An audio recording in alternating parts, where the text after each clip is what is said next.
Welcome to Breach Please, the cybersecurity show for people who are tired of being sold a firewall and a feeling. I'm Jake Williams.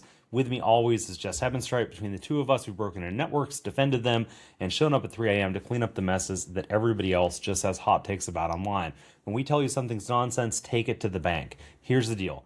Every episode, we take the security stories that actually matter. We translate them out of vendor speak and into English, and we say the things your CISO wishes they could, but if they did say out loud, vendors wouldn't invite them to any more golf trips. No fear mongering, no vendor scripts, and absolutely no synergizing our threat posture. If you hear that phrase from us on the show, I promise you it's a duress signal. Breach, please pull up a chair. Jess, what's going on? Uh, you know, I was talking with someone earlier today about how everything is just moving so fast. Yes. Everything, everything, everything. And it's not just like, technology and the stuff we're involved in day to day for it, but like it feels like there's this acceleration to me. And it's just, even my 7-year-old said to me the other day, Mama, this year's gone by really fast. I don't remember ever thinking that as a kid. I remember thinking No. it as an adult, right? Sure. Yeah. But my 7-year-old is like, this year's gone really fast. I'm like you don't even have that much like context to like refer to. Do you know what I Right. mean? Right. Yeah. I mean, like how many? Yeah, the 7-year-old, right? Like, how many years of actual memory? It's not seven, right? Right. Do they actually have to rely on? And it's like, Right. wow. Yeah. Yeah. Yeah. Yeah. Hmm. So yeah, and so I was chatting with someone earlier today and they mentioned how everything is just moving so fast and I don't know, it's just weird. Oh yeah. Time's a No, construct. Yeah. no doubt. Time is a construct. Man, that sounds like a bad plot line to a bad movie, right? Or a B Yeah. movie there. So yeah, but everything is moving fast, right? And not just in this field. To your point, it really is everywhere. I, yeah, yeah. Just I feel like every time I blink, right, another month has passed, right? Yeah. And I'm like, yeah, I did not. I'll be straight and tell you, like, while I had a fantastic time at summer camp this year, I did not come back refreshed. Um, Yeah. I had I had too much. I had scheduled myself for too much going into it, and then I knew Mhm. going out of it that I had, Well, three you had to do days of that red eye out yeah, and all the right, travel problems, and you had overbooked yourself before and had massive travel issues oh on yeah, top of it. And yeah. so, yeah, I can see how you Well, heck, we did not recorded come one out of the episodes from refreshed. an airport, right? Because Yeah. I mean, I lost that week, just that week Yeah. prior to flying out to Black Hat. I lost 20 hours, Yeah. like in that week, just to Hmm. travel problem. That's not my travel time. That's 20 extra hours, Yeah. right? That I lost. I totaled it all up, or was Yeah. I had estimated 20. It was right on 20. So I Check out the promise you. big brain on Jake. No, that was just dumb luck. I was like, it's Yeah. probably like 15 or something. Nope, no, it Yeah. really was 20. Um, so, oh yeah, absolute nuts, right? Yeah. But yeah, and then doing two different cities, 3 days of client engagements, like literally right after. Anyway, Boom, boom, long boom. story short, like I feel like everything has gone so fast, and Hmm. now we're rolling into Cybersecurity Awareness Month, which is another whirlwind month with Yes. October. I Yeah. know you're going to be out at Wild West Hackin Fest, Yep. right? Yep. Matter of fact, I think they told me yesterday you're facilitating my class, which cool. Okay, cool, Yay! right? By the way, folks, you're coming out to Wild West Hack Fest, or you're not, right? We're offering it virtually as well. It is the it is the most actionable 2 days you can spend learning how to deliver real world AI risk assessments.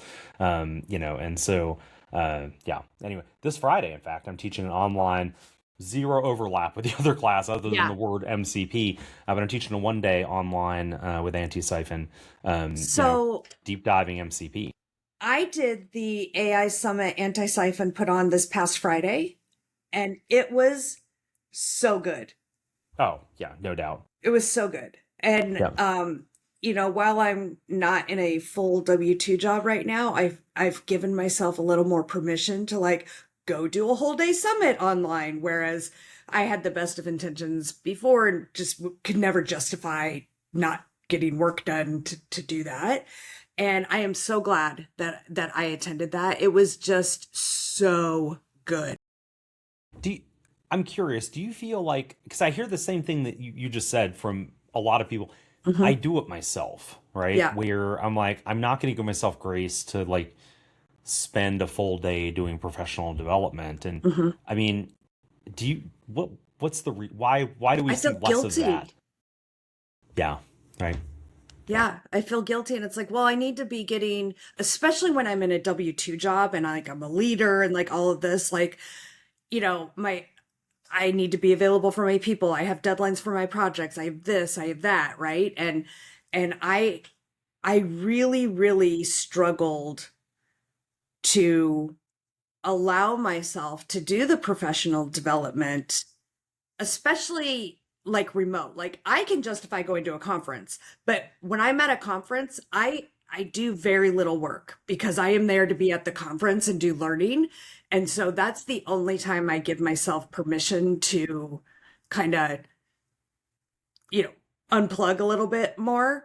But if I'm at my home office desk working remotely, I have a really, really hard time giving myself the same permission for an hour, even like not even a full day summit, right? But just an hour long webinar. I can't even like right. justify. Yeah. Oh, I'm constantly multitasking, right? Like part of Hmm. that's just my brain, right, wanting to go at 110 miles an hour. But I think you said the thing that I've noticed as well when I'm just in an IC position, individual contributor position. I feel better about when I have folks that I know are relying on me, and I, Hmm. even in IC position, right, I'm still usually like a technical expert, Yeah. right, that where folks are still pinging me like in real Right. time, help me solve this problem. I have a really hard time disconnecting, drawing that personally. I have a hard time Hmm. disconnecting and drawing that boundary. Where I'm like, I'm doing professional development, suck it, right? Yeah. So, Right. But I am the yeah, first person as a leader to be like, of nope, course, block off your calendar. I want you to go yep, do this thing. Put yourself on do not disturb. I, but I don't model the behavior that I should, right? yeah, yeah, But I mean, I'm all about my team, you know, doing the development and learning staying on top of things and all of that. I have a guilt thing myself. I just can't do it. I'm with you. This is listen, folks. By the way, if you're hearing us not eating our own dog food here, that's exactly what's happening, right? Hmm. Um, now again, I'm the first same thing, right? Tell folks you got to block the time off, you Yeah. gotta whatever, and yeah, yeah. I'm going to Blue Team Con this year. Heck, I keynoted it last year, and I Hmm. think I saw one other talk. Yeah. Otherwise, I was working the hunter booth, Yeah. right? Yeah. And doing biz dev and what have you. And this year I don't think I mean I'm going right Hmm. but I'm going with Ions, and so I have like some plausible top cover to be like, Yeah. hey, so for the rest of the conference, right? Yeah. And Ions, to their credit, was really cool. They're like, how many nights do you want for the hotel, and by the way, will you be able to stay and socialize with people after? I'm like, you know after like the pre-con Yeah. CISO summit that I Ions is guess putting on I that I'm helping, I'm like, can. don't twist my arm, Right. right? By the way, Right. here's my checkout date, right? Kind of thing. Right. And they're just like, done. I'm like, okay, thank you. I Yeah. wasn't sure that was going to Yeah. happen. So, Awesome. yeah, Awesome. yeah. So, but hey, beyond like professional development and sucking at doing it ourselves, Yeah. what are we covering today? Okay. So I came across a post on Hmm. Threads or Mastodon or something somewhere about this campaign where, and apparently this is the second time this group has done it, where sorry, I'm just trying to find the article. Where, so you're familiar with Lazarus, the North Korean IT workers, right? Yes. Um, Yes. and Yeah. so, there's been all these articles out there over the past couple of years where it's like, danger, danger. A lot of these remote employees are not who they say they are. They're actually North Korean IT workers. And, I think Know Before was one of the first to come out and say, hey, we fell for this. Like, this was a problem. So these two guys, Mauro Eldritch and Heiner Garcia, are cybersecurity professionals, practitioners, and they now twice have created fake companies and recruited, I guess, famous Chollima operatives. I'm not sure if that's how you Yeah. say it. Yeah. To Shalima. Yeah. to work and for them, right? And then what they did is they were like, oh, we can't ship you laptops, like blah blah blah. They partnered with AnyRun, which for those listening that aren't familiar with them, they're an environment where you can like go do malware, detonation and see what's going on with the program, and I use Hmm. them for threat intelligence and to like check hashes and that kind Yeah. of thing. Yeah. um uh they provided these environments that were the VDs for these North Korean IT workers, and were able to record everything they did. And so we have all this new intelligence about tactics, techniques, procedures, all the TTPs. This is the second time they've done it. They also got these guys on video. Like they conducted like these interviews. Like Morrow and Heiner like really pulled this off. Like they went through interviews, they got him on video. One guy was using like a live translation Yeah. app, and they were doing like a weekly team meeting or whatever, and apparently it like glitched out or something because he starts like coughing violently and then typing like, oh, I'm not going to be able to speak, whatever. And then at the end, they come online, they have like this meeting with their lawyer, and they're like, oh, there's inconsistencies with your ID and blah blah blah. And like the one guy picked up on it immediately, like, oh, gig is up, and he like leaves the meeting. And the other guy is just kind of like, like sticks around for a while. And it'd be a great movie. Like it Yeah. I was, mean, yeah, go ahead. oh no, I think it's fantastic, right? So, you know, several things here, right? One, the matrix references that they have throughout. Yeah. I love the fact that they are creating a fake cryptocurrency company, DeFi specifically, and I mean the North Koreans love crypto. Yes. Part of the reasons they love to infiltrate crypto companies, by the way, for those who aren't aware, this is sanctions evasion. Both sides of it are sanctions evasion. The IT workers are getting money in the U.S. system, in the U.S. banking system, that's already outside of the sanctions regime. And then crypto, of course, lives in this, let's just call it criminal world, right? Yeah. Crypto companies aren't going to pay me anything. I'm done. Largely enabling criminal activity because great. And you can talk to me all day long. Talk to me all day long about potential benefits and ways crypto can be used and dot dot dot. And I'm just going to come back and be like, but what is it being used for? Right? I'm not talking about the potential. I'm talking about Right. what is it being used for? All right. Right. And by the way, you can talk to Jake about all that stuff. I don't want to hear it. Oh, yeah. Yeah. Well, I'm not engaging in that debate for long. Yeah. Yeah. Yeah, that's because I've already heard the BS, right? When it comes down to it, I'm much more concerned about like what is it currently being used for, and look, if we, the collective we globally, are Hmm. unwilling or unable to regulate crypto, then we should largely call it what it is, a Right. criminal enterprise, and remove, or excuse me, a route for conducting crime, right? And then remove the off ramps for banking, right? Because it is a danger to the banking system globally. Anyway, sorry, here I get super passionate about crypto. Yeah. As you can probably tell, I'm a no In coiner an and done. opposite way of most crypto people. Well, yes, yes, right. I mean, look, I do hold, and by the way, if you really want to debate this, by all means, like I'll have you on Jessica, you don't have to attend, but I'll have you on a separate episode of the show, and we will discuss. But come ready to talk reality, not pie in the sky. Let me tell you what potentials could be. Real quick, since I'm on crypto here, and we're talking about DPRK, ransomware, right? What's your thought here, right? If crypto goes away, does ransomware go away with it? No, I No? don't Okay. think Why so. not? Um, because I think else will come in to fill that vacuum. I mean, crypto is easy, right, to make the payment and everything, but I just feel like something else will come in to fill that void. Yeah.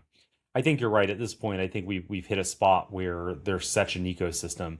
I think years ago I could have made that argument successfully, Yeah, right? I think like we're when now it at a first, yeah.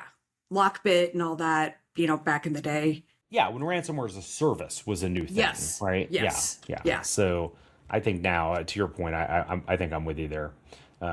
Okay, so sorry, famous Chollima. What did you take away from this for like enterprise? Like objectively cool, no doubt.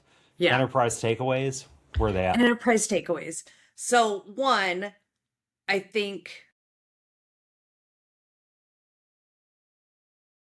so the way that typically they'll find these people is through a failed KYC. So, know your customer.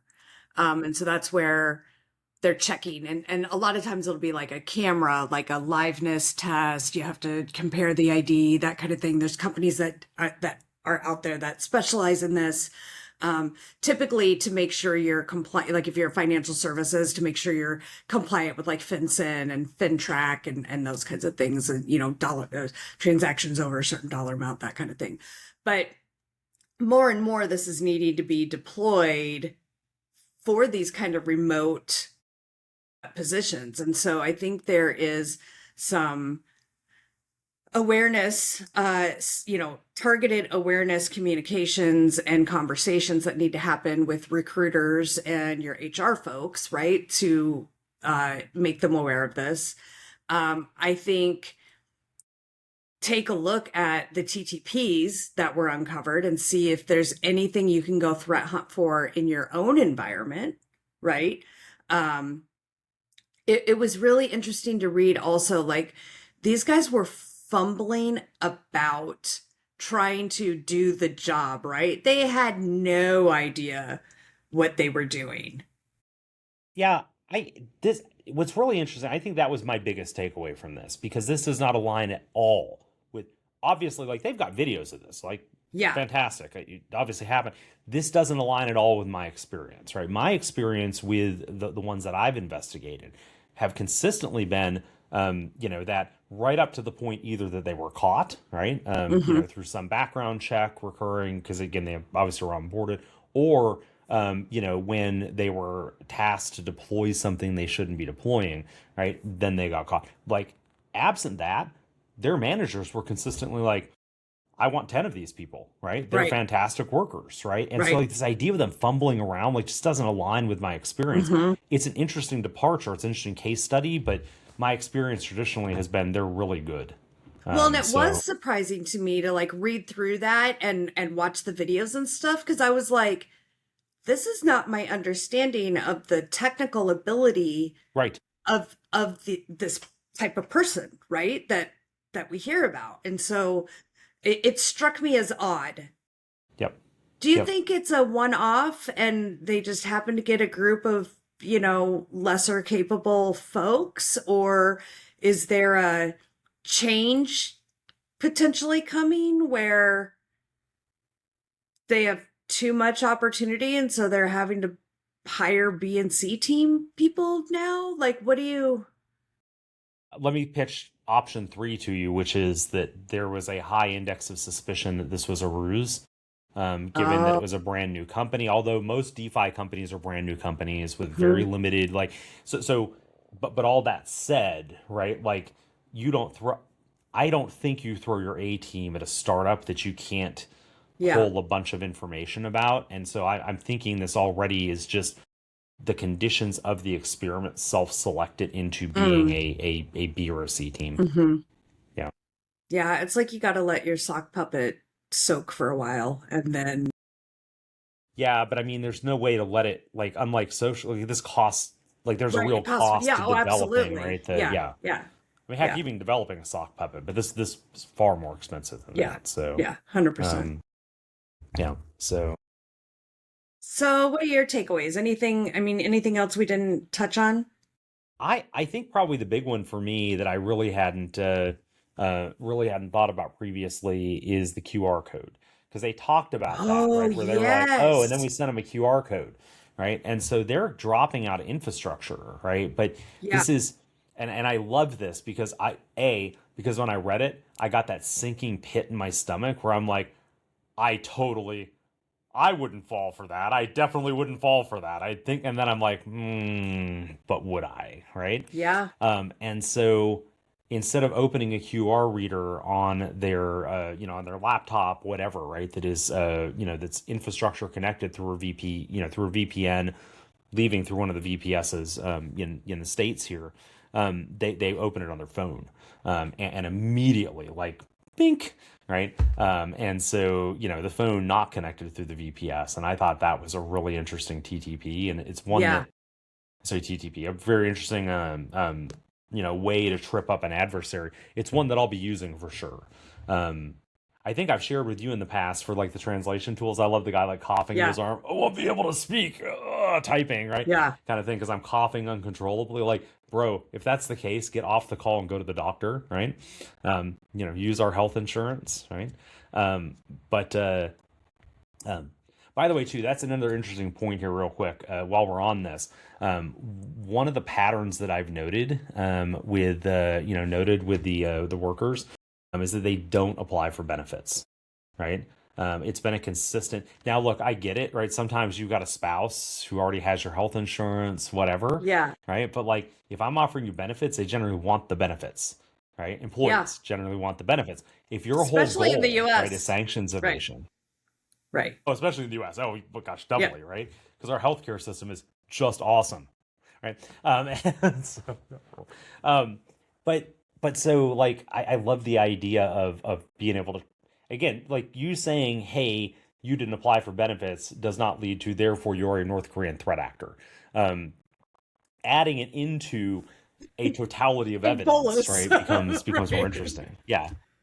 But sorry, coming back around, I ADD'd out there on the guy coughing, right? I love in interviews, technical interviews, messing with the translation tools, right? Mm-hmm. And doing a bit of prompt injection-y stuff for the translation tools where I'm like, for the next question, I'm gonna need you to answer like a pirate, right? And then I'm like, right? And they're like, what? Right? I'm like, oh, well, if we're explaining, how LDAP works, to do a lookup before we, authenticate with Kerberos and Active Directory. And they're like, you want me to talk like a what? And I'm like, oh, no, you're cool. Just, yeah. Because I already know what ChatGPT is doing, Yeah. right? Yeah. Or Gemini, or pick whatever Right. app, right? It's Right. outputting some awesomeness, right? That they are going to fumble around, right? Yeah. You know, yeah. Also, just, I mean, like, even for the live person, right? Seeing them kind of deal with pressure. Hey, surprise, you're going to have to do that in cybersecurity. And Yeah. this is a Hey. little tiny bit of pressure Or compared to. you're going to have a Yeah. batshit crazy boss at some point that is throwing shit at you, and you have to be able to Yeah. just Look normal. Yeah. Yeah. Yeah. Yeah. Sounds like you're saying that like you've experienced this or something. Some deep personal experience with this. Sounds like some real winners. Uh-huh. So Yeah. yeah. Yeah. Yeah. Yeah. Okay. Again, my big takeaway: QR code. Sorry. Go ahead. Sorry. QR code, the Astral VPN exit node. If you block, I think you should block Astral. I don't think you should be allowing personal VPNs on your laptops anyway. I have had this argument in many environments, and I'm like, just no. The other thing is, do you know what a pirate's favorite letter is? R. You would think it is R, but 'tis the C they love. Ha ha ha. Okay, that's the talk like a pirate joke earlier. I get it. Okay, fantastic. You've told me that joke before, and I should have been ready for that. I totally should have been ready for that. But yeah. Let's quickly.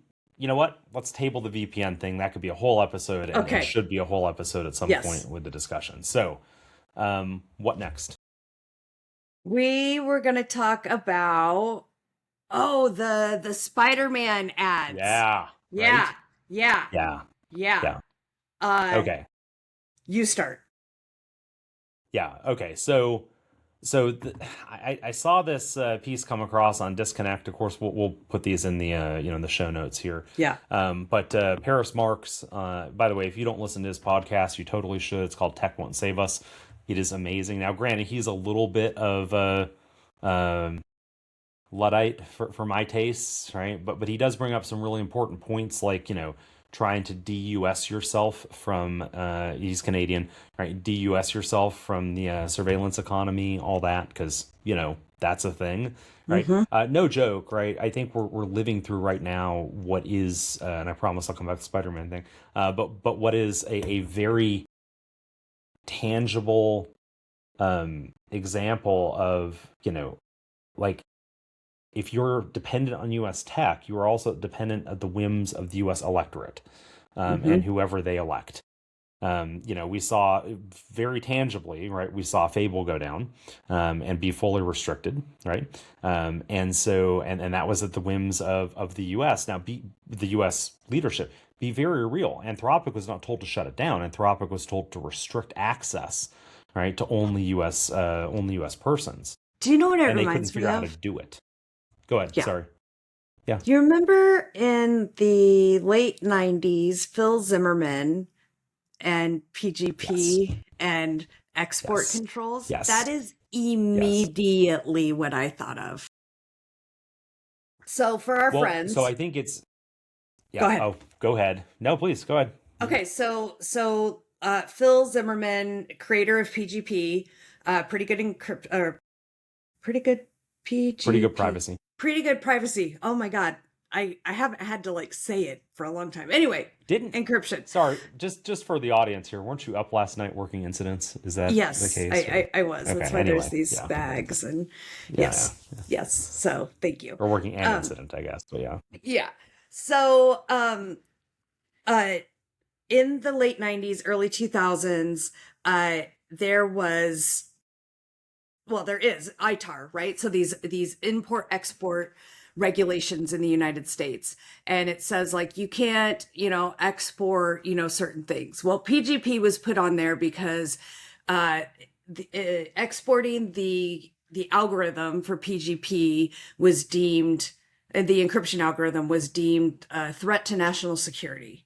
And so this, ensued, lawsuits and all of the stuff. It, he was vindicated and it was taken off the list. But this is like right when I was coming into the industry and I was super into I almost said crypto, but not in today's crypto. encryption, right? Yes, encryption. Yeah, yeah. And so it made me think of that. And I hadn't thought about it in years. And I was like, oh, it's just like PGP and the encryption thing. Yep. Yeah. Yep. Well, hey, so on this, right? What we saw with the and apologies, I didn't mean to like sidetrack us, although we do that to each other. It's great. Yes. Everybody today, I suspect, right, that has a modern vehicle has an infotainment system. I tried to buy my last two vehicles actually without an infotainment system. That is not an option from two different manufacturers, right? And they're just like, nope, nope, those just come standard. They're like, we can get lots of other features on it. I mean, nope, nope. Nope. Nope. I Fewer. want a stupid car, right? Mm-hmm. Stupid car. Mm-hmm. And they're like, no, that doesn't exist. So yay. So BMW, as it turns out, in some partnership with, I guess it would have been Sony since it's Spider-Man, starting on July 27th when BMW owners turned on their vehicles, they had an exclusive ad for the new Spider-Man Brand New Day movie on their infotainment systems. And I'm going to tell you, I would lose my mind Well, if I really, started my car up and you don't want to turn on your tens of thousands of dollar luxury BMW and be given an ad for something? no, no, not at all. And No. this Oh, isn't just a privacy issue, though, yeah. right? Because we've been dealing with malvertising for 2 decades Yeah. now, Yeah. right? And so the thing that's different here, right, is the update cycle. And what does it take to update, right, one of these vehicles? And then I've got to ask like the super hard question, right? Will the update require me to pay, right, to be on an existing service plan? And folks, you Hmm. already know the answer to this, right? So I got to tell you, like, actually, where do you sit on this for government regulation? Does the government need to step in this case? And if so, why? If not, why?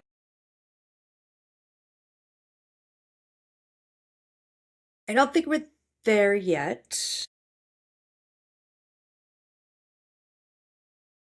Hmm. So I think this is right to repair. I think this falls squarely in right to repair, Okay, right? then, okay. With that perspective, yes, I do think it needs regulation. Saying you're allowed to, like, not do that, like, not do the update, back out the update, patch, whatever. Something, Yeah. right? Well, because here's what I see, right? I see this space where, because this isn't here today, we should be super Hmm. clear, right? BMW, though, has crossed the Rubicon. They're like, you know what? Cool, we're going to deliver the ad. I'm no fool. BMW didn't make the ad, right? I don't think Sony made the ad, right? I Hmm. maybe they did, I don't know, but like it's very likely, as we've seen through the malvertising ecosystem in the past, right? It starts with legitimate advertising. Hmm. There exists then an advertising channel that others buy their way into, typically with stolen Yeah. funds, right? But that's not a barrier. Financial's not a barrier here. And so if, you know, I'm receiving the car on day one, right? They Hmm. then are shipping. There's no question the car has vulnerabilities in it. We know that, Yes. right? You're now shipping content to my infotainment system that can, brick, for all we know, brick the infotainment system, right? Like I feel like then if unless if the car manufacturers can step back and say not my problem, then there's got to be right to repair with open sourcing of the Do we need required open EDR sourcing of the for platform. our infotainment? I know. I swear if I run Falcon in my Hyundai, I swear I'll lose it, or my Toyota or whatever. I'm gonna lose it, but Hmm. I hope not. And would it be EDR or would it be CDR? Right? Be car detection, ADR, automotive detection response. CDR is like call data records. That's my Yeah. immediate like thought But there that's in okay. telecom. We reuse terms Yeah, all yeah, fair acronyms enough, all the fair time. enough. This to me Ugh. is just it's a nightmare story. It's a nightmare Yeah. story. Yeah, Yeah. and like you say, like it starts out for legitimate, like, oh, this has never been done before. This is a way to get buzz and blah blah blah. But as with anything, it's going to be abused. And like you said, we know that all of these cars out there have a ton of vulnerabilities just Yes. waiting to be exploited. I mean, someone just needs the gumption to do it. Well, and a delivery channel, let's be clear, Right. right? One of the things that today keeps these largely vulnerable systems from being just like destroyed is that so much of this needs to be you got to have CAN bus Right. access, right? To exploit a lot of these vulnerabilities. But now you're talking about creating an over the air and yes, Mm-hmm. some cars get over the air updates digitally signed, right? Are these ads going to be? I don't think that's going to be supported, right? Yeah. I think creating this forced delivery channel it's just madness, and that's where I'm on the regulation is get out in front of this, right? Yeah. Before it becomes because we've seen this move. We It's know how a it plays pattern. out. Yeah. Yeah, yeah, And also, like, I just come back to I probably paid $60 to $80,000 for my BMW. I don't drive a BMW, but work with me. I don't want your ad on Listen. on my car. Like I Hmm. already paid a whole bunch of money. Right, right, Thank you. yeah, yeah. Do I have to Well, now pay a fee when I buy my car of the no ad option that I have to like be charged for? Like, oh, you can get it with ads for an extra $2,500 on the sticker price, or you can pay us, an extra whatever, and you'll never get ads for the life of the car, or for 5 years, or like whatever right, right. bananas thing they're gonna come up with. Like, Yep. Yeah. This is a Black Mirror. I mean, seriously, this is mm-hmm, left alone. This becomes a Black Mirror episode, mm-hmm, right? Yeah, left to its own 100%, devices. So, 100%. um, which is again, I'm not promoting that. Should be super Right, clear. right. Nobody wants that. No, So, no. okay. Well, hey, I probably should not repeat. Did you see the tweet that I put out about that? No. The skeet. Hmm. Skeet Hmm. skeet. You know what? I tell you what. Um, let's review that offline. Okay. Instead of me putting it in the show here. And yes, so maybe too spicy for the show. But Okay. I think that's it. All right. Anything Okay. else in this episode? I don't think so. Want me to read us out? Yeah, let's do it. Yep. That's the episode. Made you smarter? Tell a friend. Made you mad? Tell your vendor. Breach Please is a production of and copyright of JWJH Media, LLC, all rights reserved. Now, legally, the opinions of our hosts are our own. But we're an LLC, so are they? None of this is legal, financial, or security advice. Do your homework before pointing anything we said at prod. Thanks for listening. Patch something. Make a threat actor's life suck a little or a lot more. Follow the 3-2-1 rule and see you next time on Breach Please.